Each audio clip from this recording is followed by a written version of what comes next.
Welcome my dear students. आज हम करेंगे exercise 2.3 of chapter 2 polynomials.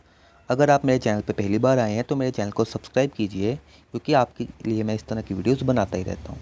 Exercise 2.3 में आपको एक पॉलिनोमियल को दूसरे पॉलिनोमियल में डिवाइड करने वाला फर्स्ट सम आता है। तो सबसे पहले हम इसके स्टेटमेंट को डिस्कस करते हैं। तो देखिए, फर्स्ट पार्ट में क्या लिखा है, divide the polynomial P X by polynomial G X. तो पहले वाले पॉलिनोमियल को P X means polynomial in terms of X ऐसा मान लो, और दूसरे वाले को आप जी एक्स मान लो। ठीक है, आपने इन दोनों को डिवाइड करना है। ठीक है, और आपने निकालना है कोशेंट एंड रिमाइंडर इन सब में। चलो मैं आपको थोड़ा सा एक ब्रीफ रिव्यू दे देता हूँ कि क्या क्या किस किस चीज़ को बोला जाता है। जैसे मान लीजिए ये डिवाइड है ना।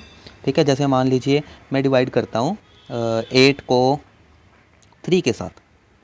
ठीक है, तो मैं क्या करता हूँ, ये जो 3 है इसको बाहर लिखूँगा और जो 8 है इसको अंदर लिखूँगा। जस्ट जनरली मैं आपको बता रहा हूँ। देखिए 3 2 ज़ार 6, एंड जब आपने सब्ट्रैक्ट किया तो आपका आंसर आ गया 1। ये जो आपका आंसर 1 आया ना, ये था आपका रिमाइंडर। ठीक है, तो अब मैं सारी टर्म्स बता देता हूँ। ये जो आपका 1 आया, ठीक है, ये था आपका रिमाइंडर। उसके बाद आप जिस नंबर से डिवाइड कर रहे हैं, ठीक है, वो होगा आपका डिवाइज़र। जैसे मैं मान लो यहाँ पर 8 को 3 के साथ डिवाइड कर रहा हूँ तो मेरा 3 हुआ डिवाइज़र। जिस नंबर को डिवाइड किया जाता है, ठीक है, वो होगा आपका डिविडेंड। एंड अब जो डिवाइड करने के बाद आपका आंसर आता है उसको हम बोलते हैं आपका कोशेंट। ठीक है, और अब आप यहाँ पर देख सकते हैं डिविडेंड क्या है 8, डिवाइज़र क्या है जिससे आप डिवाइड कर रहे हैं 3, कोशेंट क्या है जो आपका आंसर आया 2, रिमाइंडर जो आपका बच गया 1।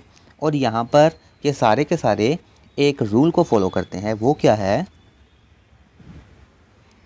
It is dividend is equal to divisor into quotient plus remainder. ठीक है, तो ये इसको भी फॉलो करते हैं, ये रूल फॉलो होता है हर बार। चलिए अब हम फर्स्ट सम को स्टार्ट करते हैं। एक्स हमारा डिवाइज़र है और सॉरी जी एक्स हमारा डिवाइज़र है, तो हमने डिवाइज़र को लिख दिया सबसे पहले। ठीक है, डिविडेंड हमारा पी एक्स है, उसको हमने अंदर लिख दिया। तो पहले वाले को हमने अंदर लिख देना है, दूसरे वाले को सिंपली हमने बाहर लिख देना है।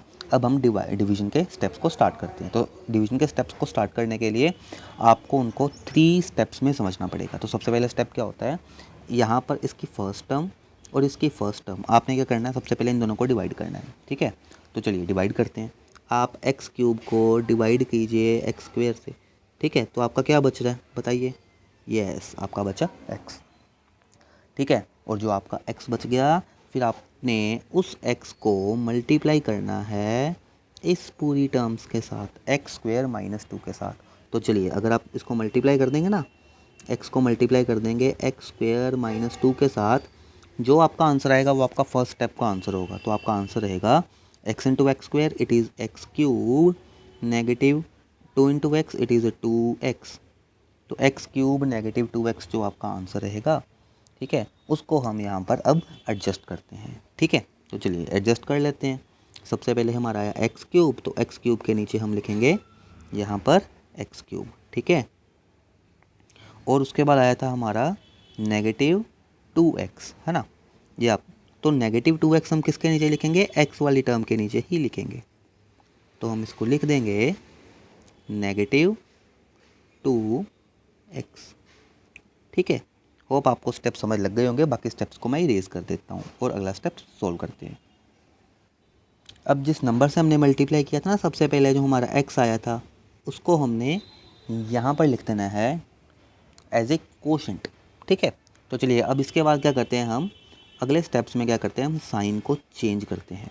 देखिए ये एक्स क्यूब के पास पॉजिटिव साइन था, इसको चेंज करेंगे हम, तो हमारा बन जाएगा positive will change into negative. इसी तरह ये negative, this negative will change into positive. And उसके बाद आप देखिए एक्स क्यूब ऊपर पॉजिटिव है नीचे नेगेटिव है फर्स्ट टर्म वाला, तो क्या हो जाएगा, वो दोनों कट देंगे। ठीक है, उसके बाद जो हमारे पास टर्म्स आई मैं उसको आपके लिए नीचे लिख देता हूँ। उसके बाद सबसे पहले हमारे पास बचा नेगेटिव 3x², जिसको मैंने एज इट इज़ नीचे उतार दिया। उसके बाद प्लस 5x, और इसका साइन भी आप पॉजिटिव ही लेंगे। ठीक है, positive 2x plus 5x plus 2x it becomes plus 7x। और हमारे पास क्या बचा, यहाँ से ये जो एक नेगेटिव 3 है। ठीक है, उसको भी लिख लेते हैं। तो चलिए अब हम अगेन पिछले स्टेप्स को रिपीट करते हैं।